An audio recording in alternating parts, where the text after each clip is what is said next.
Recording in progress. Recording in progress. Ai, että ihanaa. Tervetuloa SVC Studio-jakson pariin.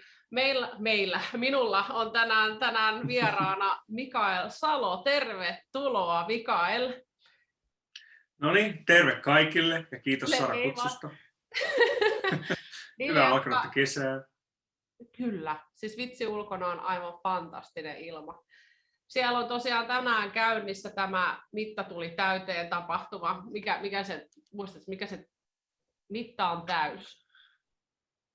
Joo, Mitta on täys tai joo, täysi tai jotain tämmöistä. Joo, muusikkojen oikeuksien puolesta ilmaisevat nyt mieltänsä tuolla Eduskuntatalon edessä ja toivottavasti nyt kaikki noi hyvät kehitysehdotukset ja muut, mitä ne oli ajamassa, menee läpi. Mutta keskitytään sitten Mikael sinuun, eli niillä, joille Mikael on vähän tutumpi hahmo, ei ole tutumpi hahmo, niin tuntemattomampi. Oh god! Suomen kielen taipuminen on niin ihanaa, tuntemattomampi. Joo, olisi helpompi tehdä. Ota, kun yrittää jollekin pulkkarikaverille opettaa, niin se on ihan mahdotonta, kun kaikki noin eri. Jos sä puhuisit vaan japania mulle vaikka, niin tämä niin. Joo. Tosiaan, Mikael vaikuttaa yhtyeessä Thyro, Everfrost, Metal de Facto ja sitten vielä Diecrest. Vai miten se, onko se Diecrest, kyllä. Diecrest, joo. Kyllä. Eli projekteja riittää. Miten teidän kulunut koronavuosi on mennyt näiden bändien osalta ja mitä sulle itselleskin kuuluu tällä hetkellä? Joo, no siis sä mainitsit tuon mielenilmauksen, niin, mä kävelin siitä tänään ohi ja se oli kyllä tosi siisti. Että jengi oli tehnyt sen sille, että oli turvavälit ja maskit, mutta sitten kun oli ne mustat vaatteet ja niin paljon jengiä, niin siinä oli oikeasti semmoista vaikuttamisen voimaa, että voi olla ylpeä tuosta omasta alastaan, että kulttuuritapahtuma-ala. Ja sehän on ihan kyllä syystä järjestetty, että mä oon siis itse ollut ravintola- ja tapahtuma-alalla aina töissä, että mä musaa on tehnyt erikseen mun rahatöistä, joka on sitten kaikkea tämmöistä muuta. Mutta molempiin sitten vaikutti tämä korona ihan hirveästi, koska raflat oli kiinni, tapahtumia ei päässyt töihin ja sitten bändeillä ei ollut keikkoja, niin kaikki lähti siinä. Oli kyllä aika rankka vuosi siinä mielessä, mutta oli siinä mun mielestä positiivisiakin juttuja, mitä on tullut tässä. Ehkä semmoisia enemmän henkisiä oivalluksia ja semmoista pysähtymistä on tässä vuoden sisällä. Jotenkin tuntuu, että ekaa kertaa elämässä tuli semmoinen muutos semmoisen status quohun, että minkälaista on elää ja mitä normielämä on. Ja esimerkiksi keikat. Mä kävin ihan hirveästi katsoa keikkoja ennen kuin korona iski ja tapahtumat meni kiinni. Ja mulla alkoi olla jo vähän semmoinen inflaatio omassa mielessä, että ei jaksa mennä keikoille. Että nyt tää kundi kutsui tälle keikalle, että katso mun keikkaa tänne. Ja mä yritin vältellä jo keikkoja, kun mä kävin niin paljon keikoilla, omia keikkoja ja näin. Eikä. Sitten kun ne vietiin pois. Ja sitten kun oli mennyt joku puoli vuotta tai jotain, niin sitten oli se, että vai hemmetti, kun kaipaa niitä keikkoja. Ja sitten kun se on otettu pois, niin sen taju, mikä siinä on se, että se on tämmöinen yhteisöllinen, ihan älytön juttu. Ja sitten musa soi ja jengi fiilistelee yhdessä ja ihmisillä on hauskaa ja näin. Nyt kun me ollaan vaan kodeissamme ja näin, niin semmoinen yhteisöllinen hauskanpito on vähän kadonnut. Että jos on Nummirokin jossain leirintäalueella, juo kaljaa ja hölmöilee ja semmoinen siis kaipaa ihan sairaasti. Niin. Siis muistan, mulle tuli jopa siitä ihan silloin kun oltiin Podille kuvaamassa Dive Into My musavideota Onteroksissa, niin että säpä oli ihan vaan siellä baarissa. Se oli ihan järkyttävän hieno fiilis ja musa soi siellä. Sitten mä vaan se, että missä kaikki ihmiset on. Mutta sä oot tossa aivan oikeassa, että jotenkin sen otti niin itsestäänselvyytenä, että se oli jopa ne jatkuvat keikat ja oli ne sitten omia tai muiden, niin ne tosiaan jännästi ahdisti. Että onko taas pakko mennä? Niin, oli niin paljon. Ja olit niin tottunut siihen, että tämä on tämmöinen juttu, että mä vaan menen tuonne keikalle ja näin. Sitten kun se vietiin pois, niin sille tuli semmoinen, että sitä hetkonen, tämmöistä tämä varmaan on, tiiäksä, kun sä oot jossain tosi kaukaisessa maassa ja sä haluat, että sun suosikkibändit tulisi soittaa. Ja se on niin semmoinen, että vitsi kun ne tulisi joku päivä. Mutta kun me ollaan Suomessa, meillä on niin hyvä infrastruktuuri ja keikkamyöjät ja kaikki, tekee hyvää duunia, niin täällä on aina tarjontaa. Niin me ollaan niin totuttu siihen. Sitten kun se vetiin pois, niin nyt se on silleen, että vitsi, tämä on niin spessujuttuja. Että vitsi, miten hienoa, että me saataisiin se takaisin niin mahdollisimman nopeasti. No sepä, siksi on ollut aika semmoista niinku turpaanvetoa, että kun keikkoja on vaan peruuntunut. Ja meillähän oli se Haarse-festi kanssa, missä meidän piti olla Tyro ja Shirei, mutta sekin nyt sitten taas siirrettiin. Ja... Tokan kerran siirretty, joo. Miltä susta on tuntunut nämä jatkuvat niinku siirrot ja peruutukset? Että, niin. No siis aluksi ehkä elätteli jotain toiveita, että ne keikat on mitä buukataan, mutta nyt se on vähän silleen, että mä en osaa niistä edes niinku mun seuraajille uutisoinut, koska mä ajattelin, että ai toi on niinku tossa, no toi kyllä perutaan, niin mä en edes uutisoi sitä mun seuraajille, koska mä tiedän, että se perutaan. Näin kävi just ton Horsefestin kanssa just joulukuussa. Kun mä tiesin, että se perutaan, niin mä en edes uutisoinut sitä. Se tuli helmikuulla, mä olin, no ehkä mä tällä kertaa pistän sen tonne mun feediin. Ja sit se siirrettiin nyt, niin jos mä olisin pistänyt silloinkin, ja nyt mä pistän niin se on 3. kerran sama posteri siellä mun feedissä. Ja se on vähän niin kuin sellaista, että on vähän niin kuin oppinut semmoiseksi, että ehkä tää ei nyt vielä, tai niin kuin ehkä miettii sitä rokotustilannetta, ja että milloin ne oikeasti voisi olla, ja keskittyy sitten sinne ja tekee levyjä. Että semmoista, mitkä on buukattu nyt aika lyhyellä aikavälillä, niin on aika semmoisia, niin kuin, että ottaa ne jo valmiiksi sille, että tämä luultavasti ei tapahdu. No vaikka toki niihin pitää valmistautua. Sepä. Mä itse niin kuin tällä hetkellä siis tiedän, että kyllä toi Nummirokki, se striimikeikka tulee nyt onnistuu tämän kesän osalta, mutta sitten siellä on tulossa muun muassa Saarihelvetti. Niin kyllä se vieläkin kans vähän pelottaa, että osa haluaisi, mä olin siitä Turku Rock Festival, Turku Rock Parkistakin ihan sikainnoissani ja sitten sekin peruttiin viime viikolla, niin oli vähän silleen... Niin. Mutta on hyvä, että on tullut noita uusiakin innovaatioita alalla. Esimerkiksi just oli Enskan kaverit oli tuolla Hellfestissä just tekee tämmöisen virtuaalijutun. Ja nythän teillä on Nummirokissa semmoinen. Että niinku, et on tämmöisiäkin tullut. Joo, oli se on Hellfestissä. Mutta mä en ihan varma, milloin se tulee ulos tai mikä se on. Mutta... Ai niin, se ei tullut ulos vielä, okei. Mutta Wackenihan teki viime vuonna kanssa Wacken Worldwiden. Ja toi on kyllä siistiä, että on tämmöisiä uusiakin juttuja. Mutta toki ei se kyllä sitä niinku korvaa, sitä, että siellä on ihmisiä. Ei. Mutta se on siistiä, että tulee tämmöisiäkin vaihtoehtoja. Niin. Mä katsoin myös sen Night Vision, mä en tiedä, katsoit sä sitä? Joo. Katsoit sä molemmat vai perjantai vai lauantai? Mä katsoin perjantain. Okei. Katsoin sunnuntaina lauantaina. Okei.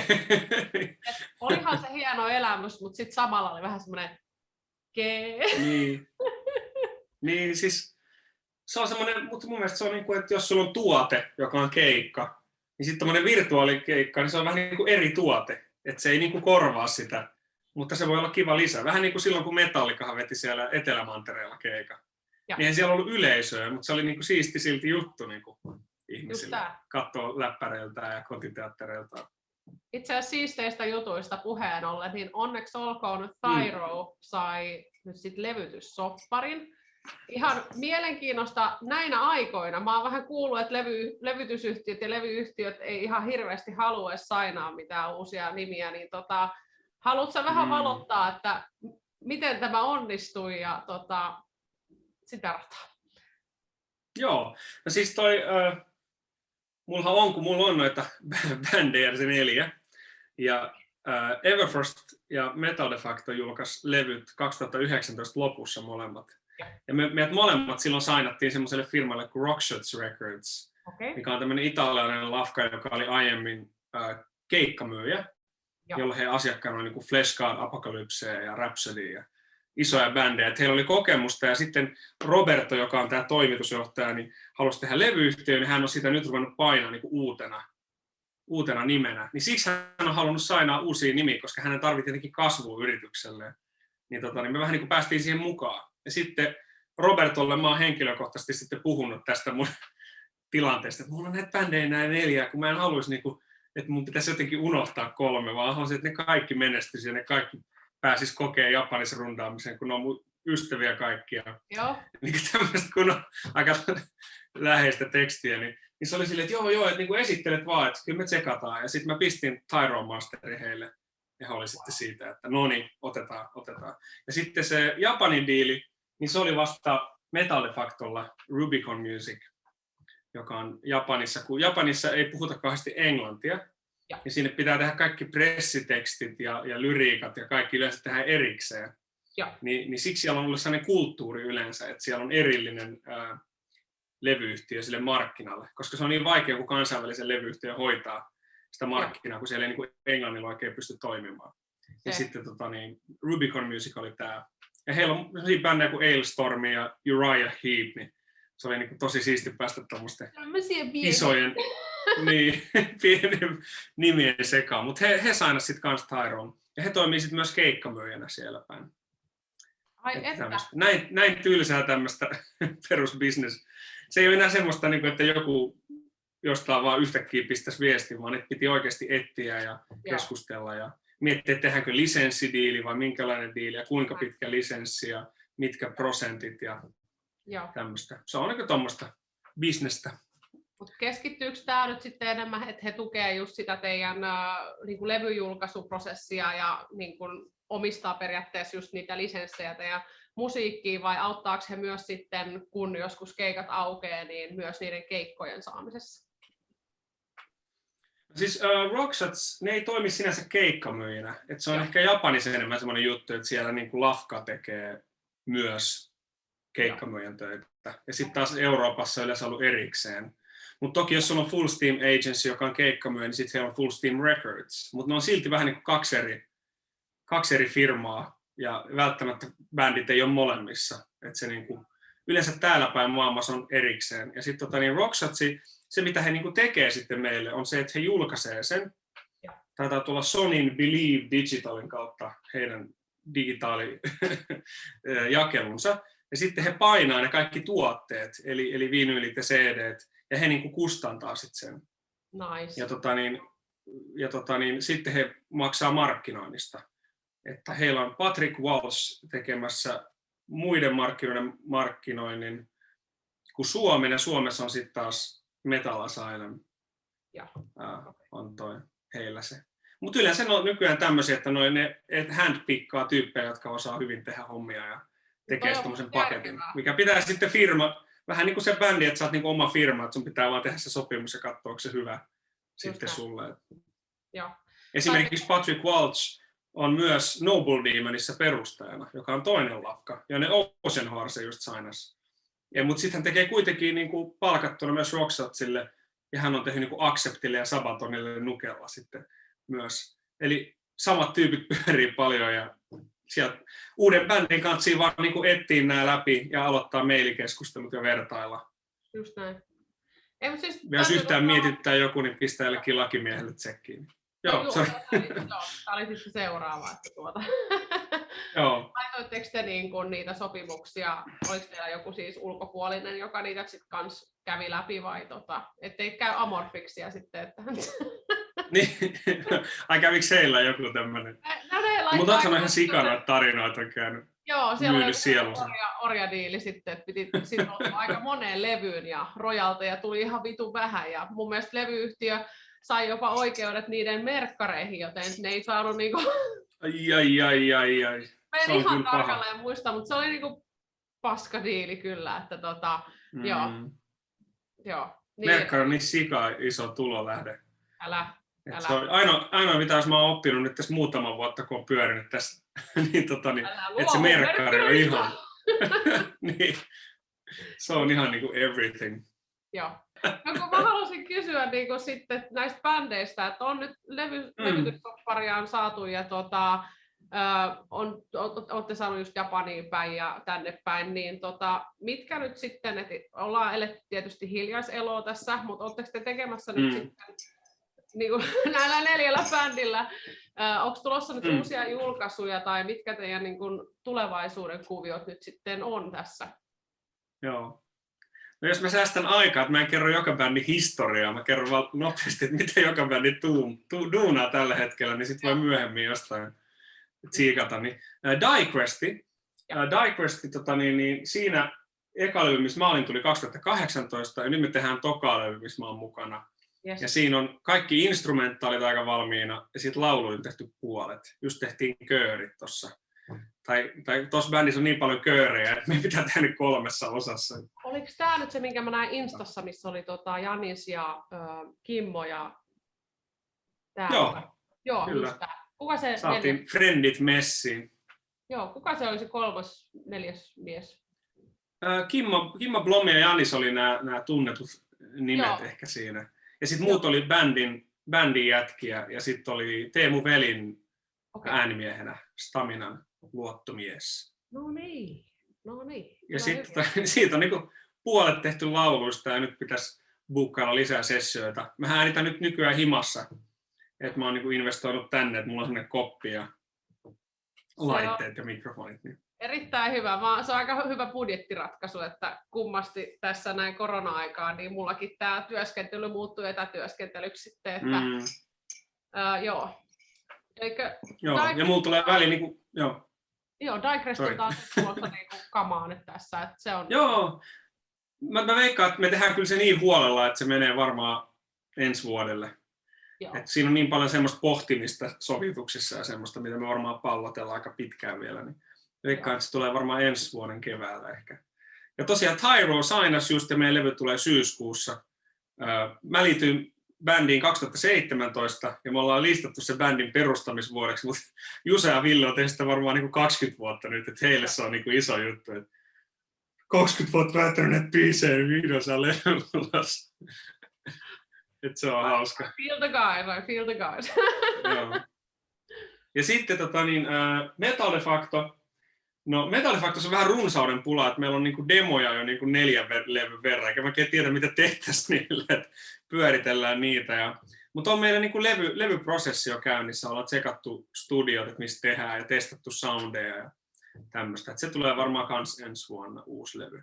Ai että. Ja sitten Everfrostilla on tulossa semmoinen vähän erilaisempi julkaisu. Eli kun meillä tuli se levy 2019, nyt tulee semmoinen spessumpi juttu, mutta mä en vitsi ihan paljastaa sitä, kun mä miettin, että tehtäisiin joku kilpailu faneille tai jotain, että minkälainen se on. Mä oon huomannut, että Everfrost vetää vähän sille omalla tyylillään, mikä on erittäin hyvä. No joo. Niin. Älä spoilaa. Joo. No siis siinä on, joo.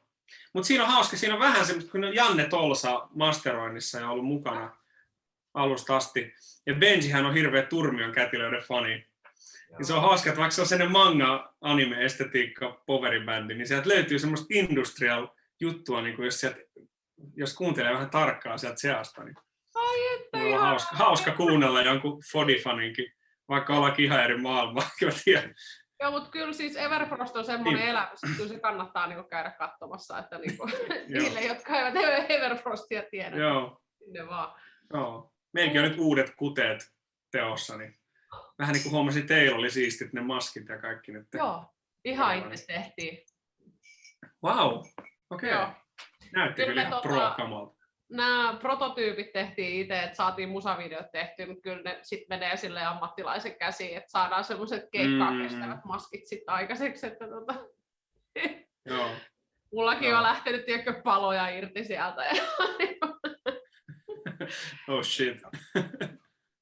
Ja muukin nyt on eka kerta sellainen nahka, oikein kaapu, semmoinen kunnon setti, niin saa nähdä, että saako sydäri jollain keikalla. Ei ole tottunut vetää tommosissa. Kellä te teetätte? Siis me tehtiin sille, että me ostettiin semmoiset sopivat takit, jossa oli niinku yhtenäisyyttä, mutta sitten kaikki oli vähän niinku oma persoona. Mutta sitten me pistettiin Vaatturille, joka tekee muun muassa Whisperedille kanssa. Joo. Niin, hän modifioi ne sitten. No. Koska me oltiin ihan täysin tyytyväisiä niin mehän aiempiin. Niissä oli vähän semmoinen eskarin askartelun mauste niissä aiemmissa, niin haluttiin vähän päivittää sitä bändilukkia. Nyt tulee sitten uudet. Erittäin hyvä. Ai että. Semmosta. Odotan. Mutta kyllä mä haluan vähän niin kuin... Niin sitten on muita asiakasprojekteja ja tämmöistä teidän kanssa, niin kuin sessiolauluja ja tämmöistä. Erittäin hyvä. Siellä on stemmalauluja vai jotain fiittauksia vai? No siis ihan semmoisia, että niinku asiakas on halunnut, että mä laulan sen biisin ja jos se on ollut sopiva, että mä oon kans fiilannut itsekin siitä, että mä haluan tehdä sen, niin sitten semmoisia on ottanut. Mutta on ollut myös taustalauluja. Esimerkiksi oli Hevisauruksen uusin levy ja Arionin uusin levy. Oli semmoista, missä mä olin vetämässä. Ai, että Hevisaurus. Se oli hauskaa. Sunkin pitää vielä joku päivä mennä Hevisaurus-levylle. Vai onko se ollut vielä? En oo. Okei, no niin. Täytyy laittaa jätkille viestiä. Me en itse tiedä niiden sukupuolia. Pitää laittaa dinosauruksille viestiä. Että Joo. Pitää härnää Ninoa, että nyt otat Saran sinne vetää ensin. Joo, kuka se on? Legenda. Oho, legenda taikavieras. Ai vitsi, siinä on hieno yhtye. Heavy Metal Perse, nehän vääntää uutta levyä. Mä pistin heidän tuottajalle viestiä, että hei, mun on pakko päästä teidän kööreihin, että mä voin sanoa mun lapsenlapsille, että mä oon laulanut taustalla Heavy Metal Persen levyllä. No niin hyvin, mutta oikeesti se Legenda taikemeikästä on semmoinen niinku läppä monen mielestä, mutta ne levyt on oikeesti ihan helvetin hyviä. Siis se runous niissä lyriikoissa, jos sä kuuntelet jonkun, mikä se olisi hyvä? No vaikka Malja Rivimiehelle tai mikä tää on? Okay. Pettureiden portti, kuuntele Pettureiden portti. Se on niinku semmoista oikeesti kuin joku Eino Leino olisi kirjoittanut lyriikat. Ihan oikeesti se bändin nimi ja se taikamiekka, se maine niin vie sitä, että jengi ei edes kuuntele niitä levyjä, mutta ne on oikeesti ihan jäätävän hyviä. Voi niinku rekomendaa kaikille. Mä laitan linkkiä kanssa tuonne sun bändien perään sitten tosta noin sitten, että Sori, me piti pitää vartihaastista, kun 45 minsaa. Siellä on ihan maltillinen. Sitä mun piti vaan niinku sit ihmetellä sulle vielä, että sit kun sun kaikki 4 bändiä julkaisee ja sitten kaikilta tulee kamaa ja sit keikat aukeaa, niin oot sä niinku silleen valmis siihen, että kaikki keikkailee ihan vitusti? No mutta semmoista ei oikein tapahtunut vielä, niin mä en oikein osaa odottaa sitä.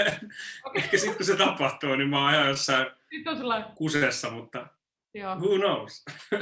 Sitä vaan miettii. Mutta mä oikeasti kaipaan, että pääsis kaikkien keikalle. Se on niin semmoinen. Sitä nyt tässä just ihmettelee, että mitä ollaan juteltu meidän Name Agencyn keikkamyyjänkin kanssa, että nyt on vaan kaikki keikkapaikat on kanssa ihan tukossa. Että vaikka niinku keikkailutkin aukeisi ja keikkapaikat ja tämmöiset näin aukeisi koronarajoituksista, niin sitten se saattaa olla se haaste just se tungos siellä. Että... Niin, kyllä. Sitten jollakulla, olikohan se kuule joku Benillä ja Jyrillä idea siitä, että tekisi joku oman ulkoilmatapahtuman tai jotain. Ui vitsi. Horsefest Open Air. Joo. Et sit vaan koko ajan omia semmosia pikkutapahtumia kaikkialle sillä Niin. Jossain Kallion puistossa vaan menemään siellä. Headlineina. Sitten sä voisit laittaa sinne heti kaikki sun 4 bändiä silleen. Niin putkeet. Oikein niin kuin laulajalle kaikkein mukavin vaihtoehto. Joo. Nythän meillähän on Ensiferumin kanssa Suomen keikkoja Metallifaktolla loppuvuodesta. Niin siellä on Samilla bassossa double shift. Se vetää eka lämpärissä ja sitten se vetää täyden setin enskaa. Ja Samihan on ihan hullu esiintyä, että se niinku tuulimylly pyörii ja ihan sairas meininki. Niin taitaa aika maitohapoilla sitten sen jälkeen, että katsotaan. Joo, sitä mua itsekin just jännittää tälleen pitkän keikkatauon jälkeen, että sitä on kuitenkin vähän läpsytellen vedellyt noi treenit. Että... Niin. Mites sit kun... No, mutta välillä on ihan hyvä ottaa vähän iisisti. Sitten tulee se semmoinen rokymoodi taas. Joo. Raakaa kananmunaa ja lenkille joka aamu. Ja valmis vallottamaan venuet. 50 vuotta huppaa, näin. Mä voisin kyllä, ikävä kyllä, vähän lopetella tätä haastista. Mä haluaisin kysyä sulta 1 muuta asiaa, mutta me ei vaan voida tehdä niin pitkää haastista.